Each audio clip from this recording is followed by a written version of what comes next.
और काल की एक बार परमेश्वर ने बताया कि हमारी काल के साथ वार्ता हुई थी, इसने मुझे चापलूसी करके वचनबद्ध कर लिया था कि 3 युगों में जीव, जब परमात्मा ने कहा था कि मैं नीचे के लोकों में जाके तेरी वास्तविकता बताऊंगा सभी प्राणियों को कि तू भगवान नहीं है, तू काल है, इनको खाता है, इसलिए तो इनको जन्मता और मारता है, पैदा करवाता और मारता है, असली भगवान कोई और है, वहां जाने का तरीका मैं बताऊंगा, ऐसा गुप्त मंत्र मैं लेकर आया हूं।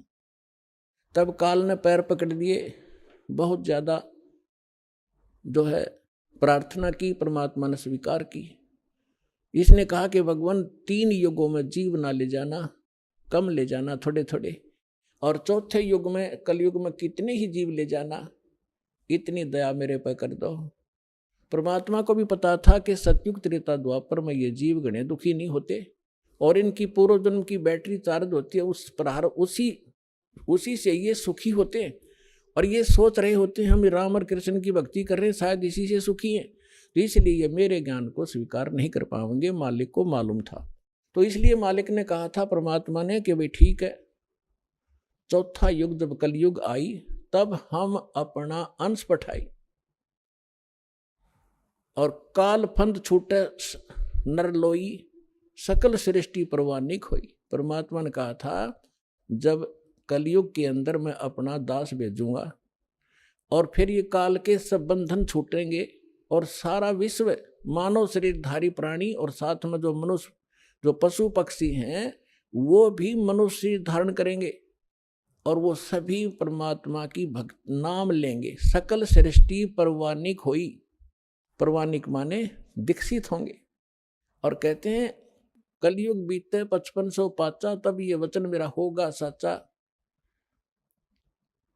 और कलयुग बीत जावे जब एता, सकल यानी सभी प्राणी परम पुरुष पद चेता।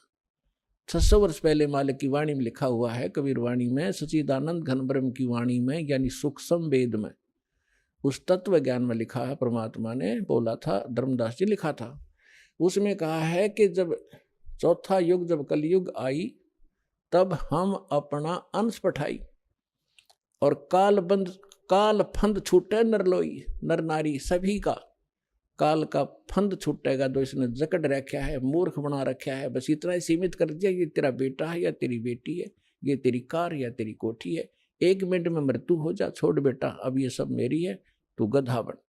तो यह भूल या हमारे साथ इसने धोखा कर रखा था, इस ज्ञान से अब हमें खूब समझ में आएगा और हमारे बच्चे भी सुरक्षित रहेंगे, हम भक्ति करेंगे। परमात्मा की शरण में आने से हमारे प्रारब्ध के जो पाप आने हैं, मृत्यु होनी, अकाल मृत्यु या कोई अन्य अंग भंग होना है, वो नहीं होगा। अगर आप नियमित रहोगे, सच्चा विश्वास के साथ ही सत भक्ति करोगे, तो वो दुख टलेंगे, आपके बच्चे आखिर तक आपके साथ रहेंगे जब तक, और वो भी मुक्त होंगे और आप भी होंगे यदि सारे भक्ति पर लग जाओगे।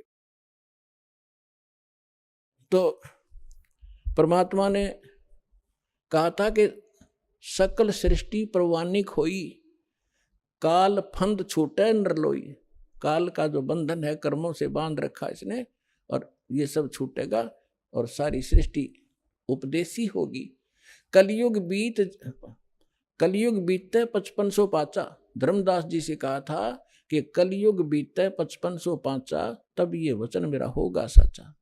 आज से 600 वर्ष पहले मालिक ने ये कहा था कि पूरा विश्व मेरी भक्ति करा करेगा कबीर की, और सभी उस सतलोक के परम परमेश्वर के उस परम पद के जानकार होंगे, सबको ज्ञान हो जाएगा उस परम पुरुष के उस पद का, जो गीता अध्याय नंबर 18 के श्लोक नंबर 62 में कहा कि अर्जुन तू सर्वभाव से उस परमेश्वर की शरण में जा, उसकी कृपा से ही तू परम शांति को और सनातन यानी शाश्वत स्थान को प्राप्त होगा।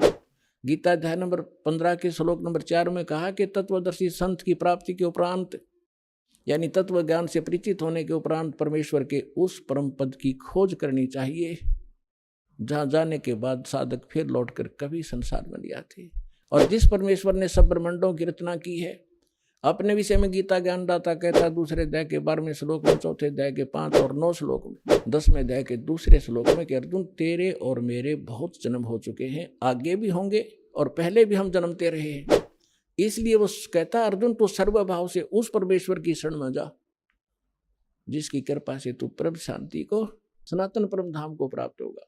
तो यहां बता रहे हैं परमेश्वर कि कलयुग बीत जावे जब एता 5500 वर्ष 5 वर्ष, और तब सकल प्राणी उस परम पुरुष के परम पद चेता, उस परमेश्वर के उस परम पद के सभी जानकार हो जाएंगे। कोई सतलोक है, सचखंड है जहां हम रहते थे, वहां जाना है। तो जहां आशा ताबासा हुई, मन कर्म वचन सुमरियो सोई। तो जो प्रसंग चल रहा है हम उसी पर आते हैं। अब आपके जो पूर्व जन्म के संस्कार हैं उस कारण से आप भक्ति की चाह आप लिए हुए हो। दुर्भाग्य आपका कि उन नकली संतों के पास पहुंच गए। तो परमात्मा ने कहा था कि जब कलयुग 5505 बीत जाएगा, उसमें सभी पंथ और सभी जितने भी मजहब अपना उनके धर्म गुरु, वर्तमान गुरु जो भी ज्ञान रखते हैं वो सब सुना चुके होंगे, उनकी बहुत बड़ी पुस्तकें बन चुकी होंगी। उसके बाद मेरा दास जाएगा और उन्हीं सदग्रंथों को, जिन सदग्रंथों पर प्रत्येक मानव आधारित है, जो भी जिस मजहब धर्म से संबंध रखता है, उन्हीं से यथार्थ ज्ञान उनके रूबरू करेगा। उसके लिए परमात्मा ने सबसे पहले आपको ये इंस्ट्रूमेंट बनवाए, प्रोजेक्टर बनवाए, टीवी चैनल बनवाए। दास आपको तो अब समझ में आएगी कि ये क्या हो रहा है, और आपको इतना तो ज्ञान है कि आज से 10-12 वर्ष पहले इनका नामो निशान नहीं था, और पीछे जाओगे तो किधर सोच भी नहीं थी कि ये ऐसे इंस्ट्रूमेंट बनेंगे। यदि मानव बना सकता तो बहुत पहले बना लेता इसको। ये परमात्मा का दिया हुआ ज्ञान बुद्धि है, पूरा विश्व उसके बालक हैं। कहीं से भी इसने किसी क्षेत्र से, पृथ्वी के किसी कोने से भी इंस्ट्रूमेंट किसी भी अपने बच्चे से बनवाया, ये गॉड गिवन माइंड है। मानुष जीव सत्र का ये नहीं बना सकता। ये इसलिए बनवाया दाता ने, पहले आपको शिक्षित किया। अब इस दास का जन्म 1951 में हुआ, तब तक शिक्षा का कोई नामो निशान नहीं था। इक्का दुक्का की तो पढ़ा करता कोई, और उसके बाद एकदम बाढ़ सी आ गई। इतने आकर्षित हुए, कारण कुछ भी बिना, चाहे रोजी रोटी के लिए सब ने डिवोट कर दिए अपने बालक। 20-20 वर्ष तक बेटा बेटी पढ़ो पढ़ो, और मालिक ने दया करनी थी कि इसका सदुपयोग करेंगे। फिर ये इंस्ट्रूमेंट आपके सामने है, सदग्रंथ आपके रूबरू कर रहा दास, और उनका निष्कर्ष निकाल के परमात्मा के ज्ञान से तोल रहा है। तो इस मानुष जीवन का मूल उद्देश्य यही है कि आप भक्ति करके यहाँ से पीछा छुटवाओ, और जिस परिवार को आप सुखी और धनी देखना चाहते हो वो भी भगवान से ही हुआ करता है। भगवान आपको दोनों काम करेगा, यहाँ भी सुख देगा और मोक्ष भी मिलेगा।